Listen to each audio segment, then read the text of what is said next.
posledné 3 sekundy, že ležíme na Supermana a budeme sa opalovať na draždiaku a už nevládzeš. A Monika, že vyššie tie ruky! A ja nevládzem. A tu traja chláni a hneď ruky, že...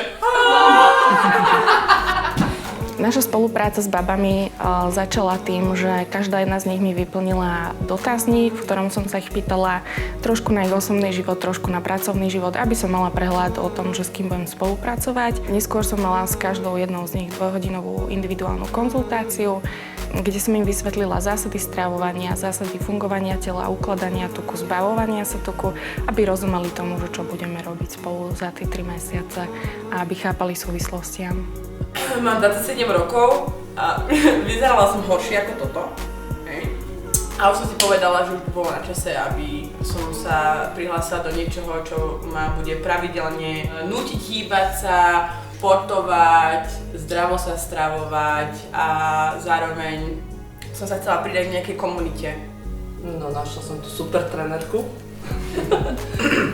ktorá nás ťahá, motivuje tým, že to prešla si sama. To isté, čo teraz robíme my. Našla som tu super kamošky. Lebo takisto ako ja nevládzem robiť ten plank, tak takisto ho nevládze robiť ani ľudská.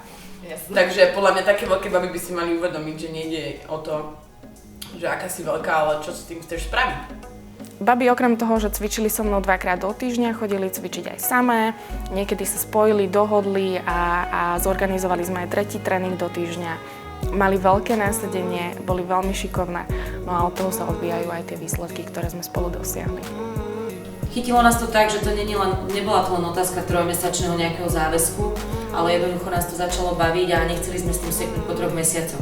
Nie je to jednoducho len o zmene tej postavy. Kľudne sa tu môžu prihlásiť aj dievčatá, ktoré majú napríklad možno zdravotné problémy, majú napríklad zlé vnútorné parametre. Viem, o čom hovorím, sama som sa tu prihlásila, klamala by som, keby poviem, že to nie je postava, lebo tu by sme tu klamali každá jedna. Ale tiež na to, že mám 24 rokov čerstvých, som mala veľmi zlé výsledky, povedzme krvné, cholesterol a podobne. Môže teraz povedať, že tie výsledky sa pohodne napravili.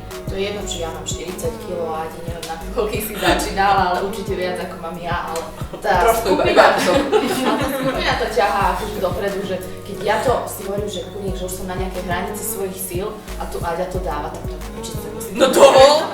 Ale nie, ale tak vieš, ak to chcem povedať. My sme sa podporovali, hecovali, pomáhali si. Tak proste tá skupina nás vždycky potiahne. Lebo ja si poviem, že toto už nedá a potom nakoniec to dám, lebo proste hovorím si, že šekurník aj druhá baba to dá, tak musím to dať ja. Alebo napríklad, keď povieš, že ste strašne kofolu, tak ja ťa vždycky podržím a strelinky, aby si Myslela som si napríklad, že sa nedá zdať chleba, napriek tomu, že mám ako celiakiu, takže akože bezlepkový chleba tomu slovinára nejaký s pomazánkou.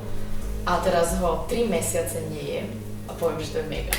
No. A akože robilo mi to dobre aj zdravo, ako môj doktor, gastroenterológ sa určite teší. Mne sa páčila aj tá možnosť konzultácie, hej, že... A teraz hovorí Monika, že Doriti, ako fakt nemôžem, aspoň čokoládu si môžem dať 80%. A tyže daj si, hej, ale rozmýšľaj, spala si dosť? Hej? Mala si veľa stresu v robote? Papala si veľa zeleniny? A ja, že nie, že... Čokoľvek baby potrebovali počas našej spolupráce, mohli za mnou prísť, mohli konzultovať. Takisto sme aj priebežne kontrolovali ich výsledky, aby sme po prípade mohli to nastavenie stravy upraviť. Prehrešky by podľa mňa bývali oveľa horšie, keďže nemáme také komplexné informácie. Strašne ma zaujala vlastne tvoja premena a tvoje také aj skúsenosti, ale aj to, čo si sa dozvedela, to, čo sa naučila a začala si to používať. Určite. Investovali by ste ešte raz? Veď ideme investovať. Investovali. Máme ešte raz alebo čo? Podľa mňa by sa ľudia mali zamyslieť a nebáť sa z toho dôvodu, lebo potom budú mať možnosť alebo dôvod ľutovať o takých 20 rokov, že Ježišmaria, ja som bol taká sprostá, že som tam nešla. Ľudia, teraz žijete svoj život a proste keď niekto rozmýšľa nad svojou budúcnosťou, tak by mal konať teraz. 5, 4, 3, 2, 1, 8, 7, 6, 5.